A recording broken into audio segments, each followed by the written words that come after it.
അമ്മൂസേ, എന്താ നിന്റെ ഉദ്ദേശം? അവളുടെ കാതോരം മുഖമുരസിക്കൊണ്ടവൻ ചോദിച്ചു. അതേസമയം അവളുടെ കൈവിരലുകൾ അവൻ്റെ ടീഷർട്ടിൻ്റെ കഴുത്തിനുള്ളിലൂടെ മുതുകിലേക്ക് അരിച്ചിറങ്ങി അവിടം അവൾ തലോടിക്കൊണ്ടിരുന്നു. ആ നിമിഷം അവൻ മുഖമുയർത്തി അവളെ ഒന്ന് നോക്കി. അവൻ്റെ കണ്ണുകൾ ആ പെണ്ണിൻ്റെ മുഖത്താകമാനം ഒഴുകി നടക്കുന്നുണ്ട്. അവൻ്റെ ആ നോട്ടത്തിൽ അവൾ അടിമപ്പെട്ടു പോയിരുന്നു. അവൻ്റെ കണ്ണുകളുടെ ബന്ധനത്തിൽ നിന്നും മോചിതയാവാൻ അവൾ പാടുപെടുന്നുണ്ടായിരുന്നു. എൻ്റെ അമ്മൂ, നീ വെറുതെ എന്നെ പ്രലോഭിപ്പിക്കല്ലേ. ഞാൻ തുടങ്ങി വെച്ചാൽ പെട്ടെന്നൊന്നും അവസാനിപ്പിച്ചെന്ന് വരില്ല. അവളുടെ കീഴ്ചുണ്ടിനെ ഞരടിക്കൊണ്ടവൻ പറഞ്ഞു. ഞാനത് സഹിക്കാൻ തയ്യാറാണെങ്കിലോ? അവളുടെ പറച്ചിലിൽ അവൻ്റെ കണ്ണുകൾ മിഴിഞ്ഞു വന്നു. എന്തോ കേട്ടില്ല, അവൻ പ്രത്യേക ഈണത്തിൽ പറഞ്ഞു. അത് പറയുന്നതിനോടൊപ്പം അവളുടെ ടോപ്പിൻ്റെ മുകളിലത്തെ 2-3 ബട്ടൺസ് അവൻ അഴിച്ചു മാറ്റിയിരുന്നു. ഇയാൾ കേട്ടില്ല അല്ലേ? എന്നാ കേൾക്കണ്ട. അവനെ നോക്കി ചുണ്ടു കൂർപ്പിച്ച ശേഷം അവൾ മുഖം വെട്ടിച്ച് കിടന്നു. അമ്മൂസേ, പിണങ്ങിയോ? ടോപ്പിനിടയിൽ കൂടി കാണുന്ന അവളുടെ മാറടിക്കിലേക്ക് മുഖമുരസിക്കൊണ്ടവൻ നേരിയ ശബ്ദത്തോടെ വിളിച്ചു. അവൻ്റെ പ്രവൃത്തിയിൽ അവൾ അവൻ്റെ ടീഷർട്ടിൻ്റെ കോളറിൽ അള്ളിപ്പിടിച്ചു. അമ്മൂസേ, അവൻ പിന്നെയും വിളിച്ചു. അവൾ നേർമയായി മൂളി. അമ്മൂസ്. അവൻ തൻ്റെ പ്രവൃത്തി തുടർന്നുകൊണ്ടേയിരുന്നു. എന്താ? നിന്റെ ഹെൽത്തൊക്കെയും ഓക്കെ ആവട്ടെന്നേ. എൻ്റെ കൊച്ചിനിപ്പോൾ എൻ്റെ പ്രണയം പോലും താങ്ങാനുള്ള ശേഷിയില്ല. പിന്നെങ്ങനെയാ നീ എൻ്റെ ഉള്ളിലെ കാമത്തെ സ്വീകരിക്കുന്നത്? അവൻ അവളുടെ മാറടിക്കിൽ അമർത്തി ചുംബിച്ചുകൊണ്ട് പറഞ്ഞു. അതിന് ഞാൻ അങ്ങനെയൊക്കെ ആഗ്രഹിച്ചെന്ന് ആര് പറഞ്ഞു?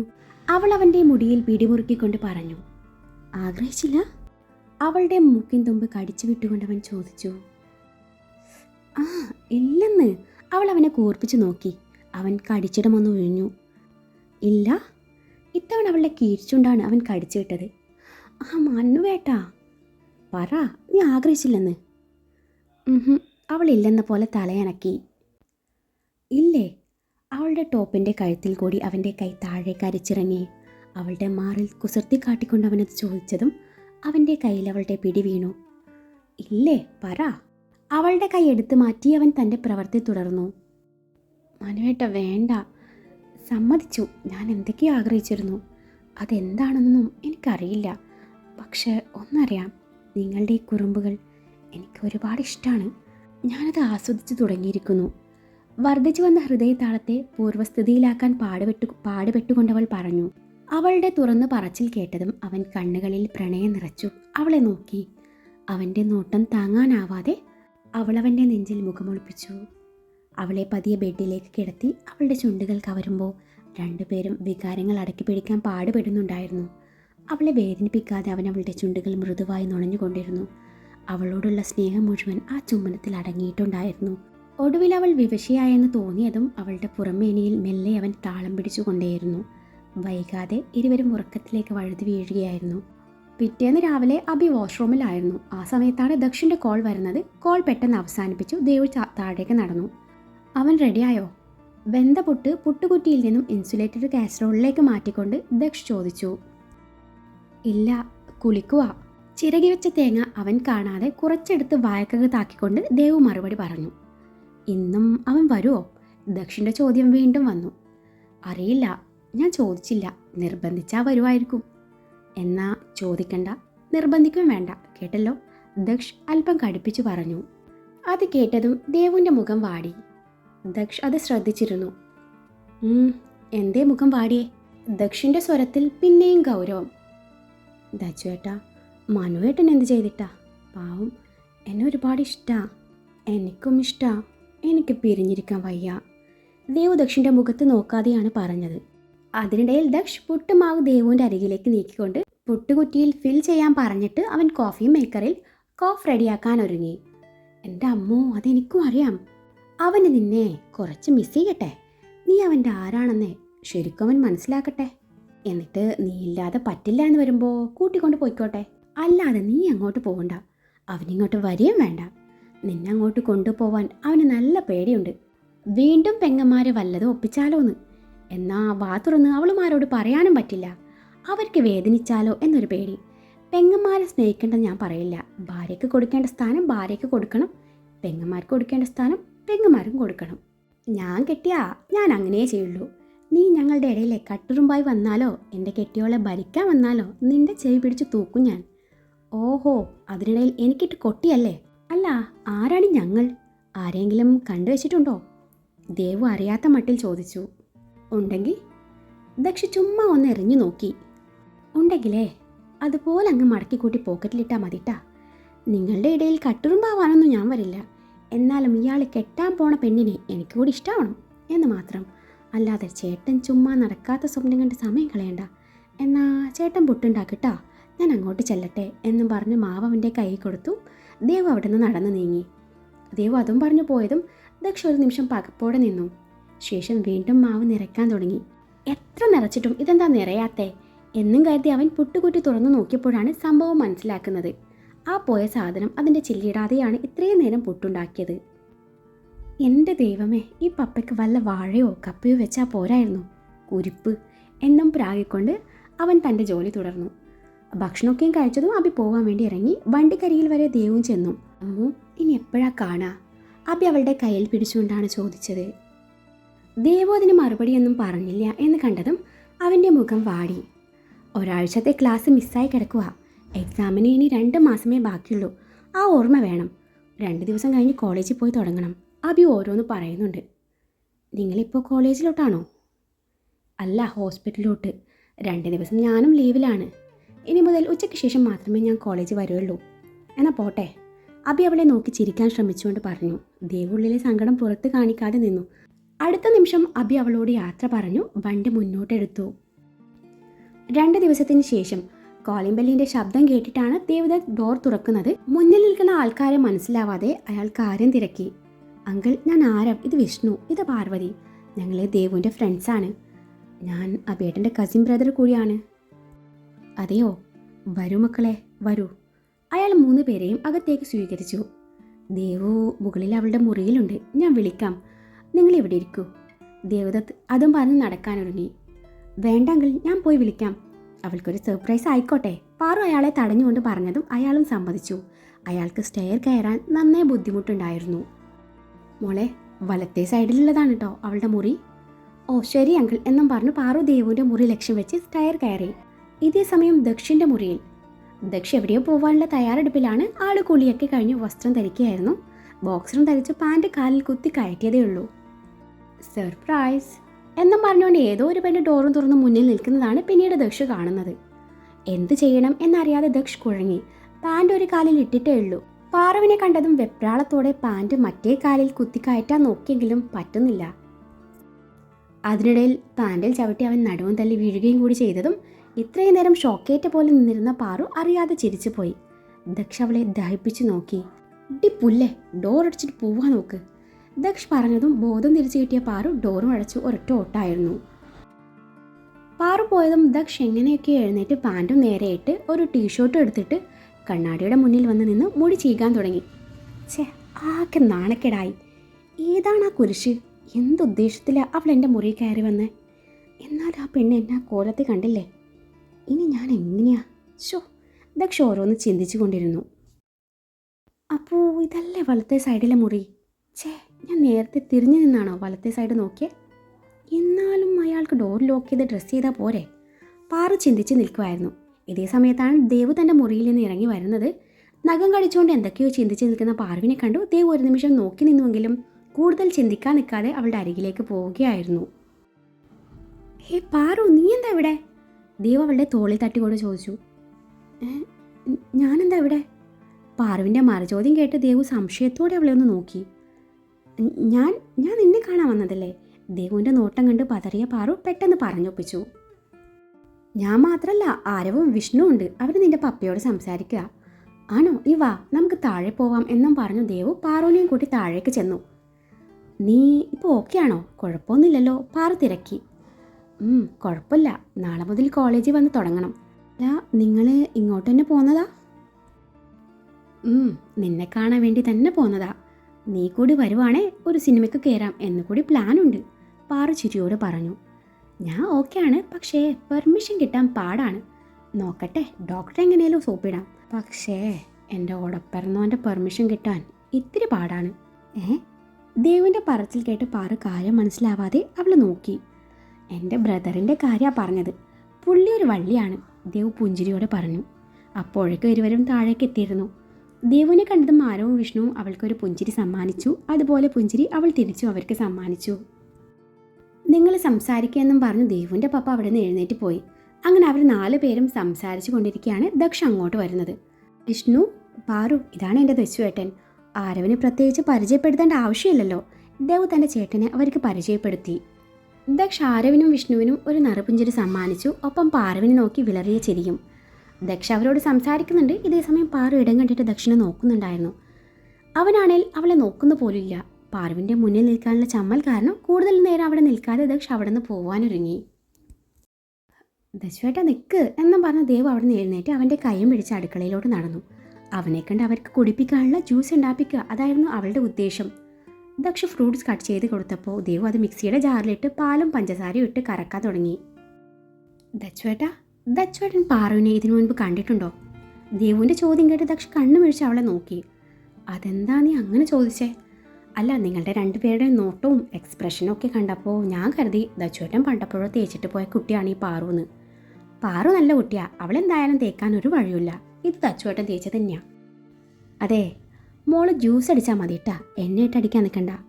ദക്ഷ് അവളുടെ വായിലേക്ക് ഒരു കഷ്ണം ആപ്പിൾ കുത്തി കയറ്റിക്കൊണ്ട് പറഞ്ഞു. ഓ അല്ല ദച്ചുവേട്ടാ, നമുക്ക് ഈ പാറുവിനെ ഒന്ന് ആലോചിച്ചാലോ? ആലോചിച്ചോ? 1 2 അല്ല, എത്ര വട്ടം വേണേലും നീ ആലോചിച്ചോ, അതിന് എനിക്കെന്താ? ഛേ, എൻ്റെ ഡ്രസ്സ് മൊത്തം ചളിയായി. ചളി വീരാ, ഞാൻ പറഞ്ഞിട്ടില്ലേ ഞാനൊരു പെണ്ണിനെ കണ്ടുവച്ചിട്ടുണ്ടെന്ന്. അത് പാറു ആണ്. കൊള്ളാവോ എൻ്റെ സെലക്ഷൻ? അന്നേരം ദക്ഷിൽ നിന്നും കടുപ്പിച്ചൊരു നോട്ടാണ് ദേവുവിന് തിരികെ കിട്ടിയത്. അതിന് ഇയാളെന്തിനെങ്കിലും നോക്കി പേടിപ്പിക്കുന്നേ? ഇയാൾ നോട്ടം കണ്ടാ തോന്നും ഞാൻ ഇയാളുടെ ഭാര്യയെ ഡിവോഴ്സ് ചെയ്തിട്ടേ പാറുവിന് കെട്ടാനാണ് പറഞ്ഞതെന്ന്. ദേ അമ്മു, എന്നെക്കൊണ്ട് കൂടുതലൊന്നും പറയിപ്പിക്കല്ലേ. ദക്ഷി കലിപ്പിലാണ്. ഇങ്ങനെ ദേഷ്യപ്പെടാൻ മാത്രം ഞാൻ വല്ലതും പറഞ്ഞോടപ്പറന്നോനെ. അവളുടെ ആ പ്രയോഗം കേട്ടതും ദക്ഷിണ ചിരിപൊട്ടി. ഡി, നിനക്ക് കുറച്ച് കൂടുന്നുണ്ട്. ദച്ചുവേട്ടാ, ഞാൻ അവരുടെ കൂടെ സിനിമയ്ക്ക് പോയിക്കോട്ടെ? അതൊന്നും പറ്റില്ല. എന്നിട്ട് വേണം അബിയുടെ വായിലിരിക്കുന്നത് ഞാൻ കേൾക്കാൻ. ഡോക്ടറെ ഞാൻ സമ്മതിപ്പിച്ചോളാം. ദച്ചുവേട്ടൻ സമ്മതിച്ചാൽ മതിയെന്നേ. പ്ലീസ് പ്ലീസ് പ്ലീസ് പ്ലീസ് ഒന്ന് സമ്മതിക്കേണ്ട ഉടപ്പറന്നോനെ. പൊയ്ക്കോ. അത്രയും പറഞ്ഞ് ദക്ഷ അവിടെ നിന്ന് നടക്കാനൊരുങ്ങവേ ചെന്ന് പെട്ടത് പാറുവിൻ്റെ മുന്നിലും. പാറു ദേവിനെ അന്വേഷിച്ച് കിച്ചണിലേക്ക് വന്നതായിരുന്നു. പ്രതീക്ഷിക്കാതെ മുന്നിൽ പെട്ടതും ഇരുവരിലും വെപ്രാളം. അതേ വെപ്രാളത്തോടെ ഇരുവരും മറികടന്ന് പോവാനൊരുങ്ങവേ 2 പേരും തിരിഞ്ഞത് ഒരേ വശത്തേക്ക്. ഡിം. ഇരുവരെയും തല കൂട്ടിമുട്ടിയതാണ്. ദക്ഷ് നെറ്റി ഒഴിഞ്ഞുകൊണ്ട് അവളെ ദഹിപ്പിച്ച് നോക്കി മറുവശത്തേക്ക് തിരിഞ്ഞു. വെപ്രാളം കൊണ്ടാവാം പാറു അതേ വശത്തേക്ക് തിരിഞ്ഞു. ഡിം. ഇത്തവണ 2 പേരുടെയും നെഞ്ച് തമ്മിൽ കൂട്ടിയിടിച്ചു. 2 പേരുടെയും ഉള്ളിലൂടെ ഒരു വിറയൽ കടന്നുപോയി. പാറുവിൽ വെപ്രാളവും പരവേശവും കൂടിക്കൂടി വന്നു. ആ നിമിഷം ദക്ഷ് കണ്ണടച്ചു തുറന്ന് ദീർഘമായി നിശ്വസിച്ചു. ശേഷം അവളെ നോക്കിക്കൊണ്ട് തൻ്റെ വലത് കൈകൊണ്ട് റിലാക്സ് എന്ന പോലെ കാട്ടിയതും അവൾക്ക് നേരിയ ആശ്വാസം തോന്നി. ശേഷം വലത് വശത്തേക്ക് തന്നെ പൊയ്ക്കോ എന്ന പോലെ കൈകൊണ്ട് കാണിച്ചതും പാറു അവനോട് ചിരിക്കണോ വേണ്ടയോ എന്ന പോലെ അവൻ്റെ മുഖത്തേക്ക് നോക്കി. അവൻ്റെ മുഖത്തെ ഗൗരവം കണ്ടതും വേണ്ട, ചിരിക്കണ്ട എന്ന് കരുതി അവൾ തലയനക്കിക്കൊണ്ട് മുന്നോട്ട് നടന്നു.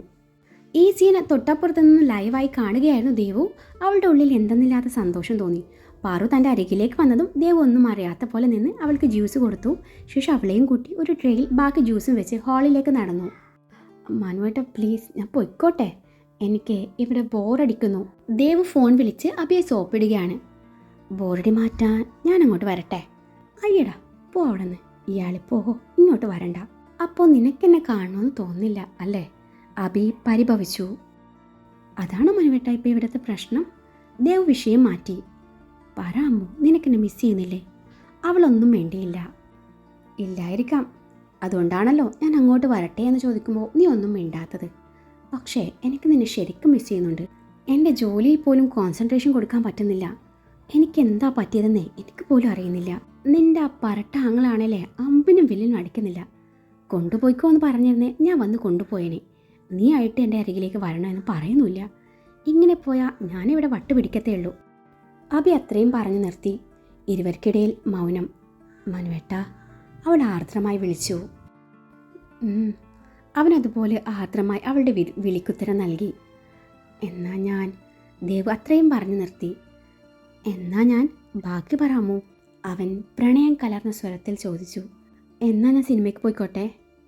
എന്നാ ഞാൻ അങ്ങോട്ട് വരാൻ മനുവേട്ട എന്നും പ്രതീക്ഷിച്ച അവൻ അവളുടെ സിനിമയ്ക്ക് പോയിക്കോട്ടെ എന്നുള്ള ചോദ്യം കേട്ട് ഇഞ്ചി കടിച്ച പോലെ ആയെങ്കിലും അത് പുറത്ത് കാണിക്കാതെ അവൻ സമ്മതം മൂളി. പുര കത്തുമ്പോൾ വാഴ വെട്ടിക്കോട്ടെ എന്ന് ചോദിക്കുന്ന അവളോട് വെട്ടിക്കോ എന്ന് പറയാനല്ലേ അവന് പറ്റുള്ളൂ. കോൾ പെട്ടെന്ന് അവസാനിപ്പിച്ച ദേവു ഷടപടയെന്ന് റെഡിയായി അവരുടെ കൂടെ പോയി.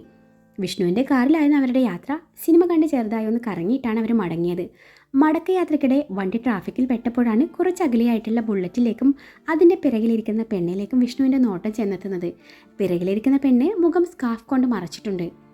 പെട്ടെന്ന് കാറ്റ് വന്നതുകൊണ്ടാവാം സ്കാർഫ് അവളുടെ മുഖത്ത് നിന്നും അല്പം തെന്നി മാറിയത്. എടാ നോക്കിക്കേ, അത് നമ്മുടെ അനു അല്ലേ? വിഷ്ണു ആരവിനെ തോണ്ടിക്കൊണ്ട് പറഞ്ഞതും ആരവും ദേവും പാറും ഒരുപോലെ അങ്ങോട്ട് നോക്കി. അന്നേരം അനു മുഖത്ത് നിന്നും സ്കാർഫ് എടുത്തു മാറ്റി ശരിക്കും അത് മുഖത്തേക്ക് കെട്ടാൻ വേണ്ടി ഒരുങ്ങുകയായിരുന്നു. ആരുടെയോ ബൈക്കിന്റെ പിറകിലിരിക്കുന്ന അനു. ആ കാഴ്ച കണ്ടപ്പോൾ ദേവിന് ആദ്യം ഓർമ്മ വന്നത് തൻ്റെ ദച്ചുവേട്ടനെയാണ്. അവൾ പെട്ടെന്ന് തൻ്റെ ഫോൺ എടുത്ത് സൂം ചെയ്ത് ആ ദൃശ്യം തൻ്റെ ഫോണിൽ പകർത്തി. അനു ഇവരെ ആരെയും കണ്ടില്ലായിരുന്നു. അത് ശരി, അപ്പോൾ ഇവൻ്റെ കൂടെ കറങ്ങാൻ വേണ്ടി ആയിരുന്നല്ലേ ഞാൻ സിനിമയ്ക്ക് വിളിച്ചപ്പോൾ അവൾ എന്നോട് മുടക്കം പറഞ്ഞത്? ശരിയാക്കി തരാടി, ഞാൻ ഇക്കാര്യം അബിയേട്ടനോട് പറയുന്നുണ്ട്, ആരോ പറഞ്ഞു. ആരോ എടുത്തുചാടി ഒന്നും ചെയ്യണ്ട. അബിയേട്ടൻ ഇപ്പം തന്നെ ആകെ വല്ലാത്തൊരവസ്ഥയിലാണ്. ഇതുകൂടി അറിഞ്ഞാലേ ആൾ എന്തൊക്കെയാ ചെയ്യാന്ന് അറിയില്ല, ദേവ് പറഞ്ഞു. അപ്പോഴേക്കും ഗ്രീൻ സിഗ്നൽ വീണു. ആ ബുള്ളറ്റ് മറ്റൊരു വഴിക്ക് നീങ്ങി തുടങ്ങി. അത് അനഘയുടെ കസിൻ രോഹിത് അല്ലേ? അനു അനഘയുടെ വാലിൽ പിടിച്ചു തൂങ്ങുന്നതേ ഈ ഒരൊറ്റ കാരണം കൊണ്ടാണ്. അനഘ തന്നെയാണ് ആളെ അവൾക്ക് ഇൻട്രൊഡ്യൂസ് ചെയ്തത്. അന്ന് ഞാനും കൂടെ ഉണ്ടായിരുന്നു. 2-3 തവണ ഞങ്ങൾ പുറത്ത് പോയപ്പോൾ ഇവനും അങ്ങോട്ട് വന്നിരുന്നു. ഇവർ തമ്മിൽ റിലേഷനിലായ കാര്യം എനിക്കറിയില്ലായിരുന്നു. എൻ്റെ അറിവിലെ അവൻ പരമ ബോറനാണ്. അവൻ്റെ നോട്ടവും സംസാരമൊക്കെയും അത്ര ശരിയായിട്ട് എനിക്ക് തോന്നിയിട്ടില്ല, പാറുവാണ് പറഞ്ഞത്. ഇതൊക്കെ കേട്ടപ്പോഴും ആ പയ്യനെ തൊട്ടുരുമിരിക്കുന്ന അനുവിനെ കണ്ടപ്പോഴും ദേവ് വല്ലാത്തൊരവസ്ഥയിലായിരുന്നു. ദച്ചുവേട്ടൻ അനുവിനെ എന്തുമാത്രം സ്നേഹിക്കുന്നുണ്ടെന്ന് തനിക്കറിയാം. താൻ ഇടയ്ക്കിടെ കുത്തി പറയുമെങ്കിലും ആളുടെ ഇഷ്ടത്തിന് താൻ ഒരിക്കലും എതിര് നിൽക്കില്ലെന്ന് അവൾ തീരുമാനിച്ചിരുന്നു. ദച്ചുവേട്ടൻ്റെ അരികിലെത്തിയാൽ അവൾ നന്നായിക്കോളും എന്നൊരു പ്രതീക്ഷ ഉണ്ടായിരുന്നു. ഇതിപ്പോൾ മറ്റൊരാളെ മനസ്സിൽ വെക്കുന്ന ആളെ തൻ്റെ ഏട്ടന് വേണോ? തൻ്റെ ഏട്ടനും അഭിയേട്ടനും ഇതറിഞ്ഞ എന്തായിരിക്കും അവസ്ഥ? അവനൊരു മോശം പയ്യനാണെന്ന് അനുവിനെ എങ്ങനെയെങ്കിലും പറഞ്ഞ് മനസ്സിലാക്കണം. അതിന് തക്കതായ തെളിവ് സംഘടിപ്പിക്കണം. ഇല്ലെങ്കിൽ അവൾ വിശ്വസിക്കില്ല. അത് കഴിഞ്ഞ് ദച്ചുവേട്ടൻ അവളെ സ്നേഹിക്കുന്ന കാര്യം കൂടി അവളോട് തുറന്ന് പറയണം. എന്നിട്ട് ആമി ചേച്ചിയുടെയും ഹർഷേട്ടൻ്റെ ഒപ്പം അനുവിൻ്റെയും ദച്ചുവേട്ടൻ്റെയും വിവാഹം കൂടി നടത്താൻ അഭിയേട്ടനോട് പറയണം. ഇതൊക്കെ ചെയ്യുന്നത് തൻ്റെ ചേട്ടനോടുള്ള സ്നേഹം കൊണ്ട് മാത്രമാണ്. അതുപോലെ തൻ്റെ പ്രിയപ്പെട്ടവന് വേണ്ടിയും. പെങ്ങൾ വഴിതെറ്റിപ്പോയെന്നറിഞ്ഞാൽ ആ മനസ്സ് താങ്ങില്ലെന്നറിയാം. ദേവ് എന്തൊക്കെയോ മനസ്സിൽ കണക്ക് കൂട്ടി. ഇതേസമയം പാറു പുറത്തേക്ക് മിഴികൾ പായിച്ചുകൊണ്ട് ചിന്തകളിലാണ്ടിരിക്കുവാണ്. രാവിലെ ദക്ഷു അവളും തമ്മിൽ നടന്ന സംഭവങ്ങൾ ഓരോന്നും അവളുടെ മനസ്സിലൂടെ മിന്നി മാഞ്ഞു. ആ നിമിഷം അവളുടെ ചൊടിയിൽ വിരിഞ്ഞ പുഞ്ചിരി ദേവു കാണാതിരിക്കാൻ അവൾ പ്രത്യേകം ശ്രദ്ധിച്ചിരുന്നു. ആദ്യം ദേവുവിനെയാണ് വീട്ടിൽ ഡ്രോപ്പ് ചെയ്തത്. ദേവുവിൻ്റെ വീടിന് മുന്നിൽ വണ്ടി നിർത്തിയതും അന്നേരം വണ്ടിയിൽ ഇരുന്നു കൊണ്ട് തന്നെ പാറുവിൻ്റെ കണ്ണുകൾ ആർക്കോ വേണ്ടി അലഞ്ഞുകൊണ്ടിരുന്നു. വണ്ടി മുന്നോട്ട് നീങ്ങിക്കൊണ്ടിരിക്കുമ്പോഴും പാറു പിന്നിലോട്ട് നോക്കുന്നുണ്ട്. നിന്റെ എന്തേലും അവിടെ വെച്ച് മറന്നോ? വിഷ്ണുവിൻ്റെ ചോദ്യം കേട്ട് പാറു ഒരുതരം ഞെട്ടലോടെ തിരിഞ്ഞു നോക്കി. അവളുടെ കിഡ്നി അവിടെ വെച്ച് മറന്നു കാണും, ആരവ് ചിരിയോടെ പറഞ്ഞു. ഹേ, ഇത് കിഡ്നി അല്ല, ഹൃദയം. പാറു ഹൃദയം മറന്നു വെച്ചിട്ടാണോ പോന്നത് എന്നൊരു സംശയം എനിക്കില്ലാതില്ല. ആണോ പാറു? Something fishy. വിഷ്ണു മിററിൽ കൂടി പാറുവിനെ നോക്കിക്കൊണ്ട് ചോദിച്ചു.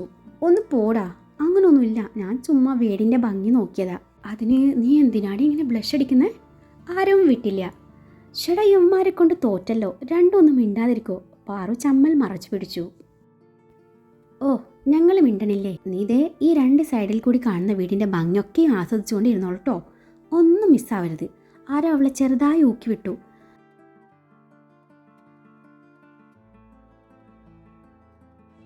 പോടാ. പാറു കൃത്രിമ ദേഷ്യം നടിച്ചുകൊണ്ട് ആരവിൻ്റെ കയ്യിലേക്ക് പിച്ചി പുറത്തേക്ക് കണ്ണു നട്ടിരുന്നു. അപ്പോഴവളുടെ മനസ്സിൽ തെളിയുന്നത് ഒരേ ഒരു മുഖം മാത്രം. 2 ദിവസത്തിന് ശേഷം കോളിംഗ് ബെല്ലിൻ്റെ ശബ്ദം കേട്ടിട്ടാണ് ദക്ഷ് ഡോർ തുറക്കുന്നത്. മുന്നിൽ നിൽക്കുന്ന അപ്പുവിനെ കണ്ടതും ദക്ഷിൻ്റെ മുഖം വലിഞ്ഞു മുറുകി. ഓ, നീയായിരുന്നോ? എന്തിനാ ഇപ്പം ഇങ്ങോട്ട് വന്നേ? എൻ്റെ അനിയത്തി ചത്തോ ജീവിച്ചിരിപ്പുണ്ടോ എന്നറിയാനാ? എന്നാ കേട്ടോ, ജീവനോടെ ഉണ്ട്. അങ്ങനെയൊന്നും അവൾ ചാവത്തില്ല. അവളെ തീയിൽ കുരുത്തതാ, അങ്ങനെ വെയിലത്തൊന്നും വാടില്ല. മുട്ടേന്ന് വിരിഞ്ഞില്ല, അതിനു മുൻപ് ഉള്ള കുരുത്തക്കേട് മൊത്തം പഠിച്ചു വെച്ചിരിക്കുക. അബിയുടെ അനിയത്തിയായിപ്പോയി. ഇല്ലേലേ ഞാൻ ചവിട്ടിക്കൂട്ടിയേ മൂല കിട്ടേനെ.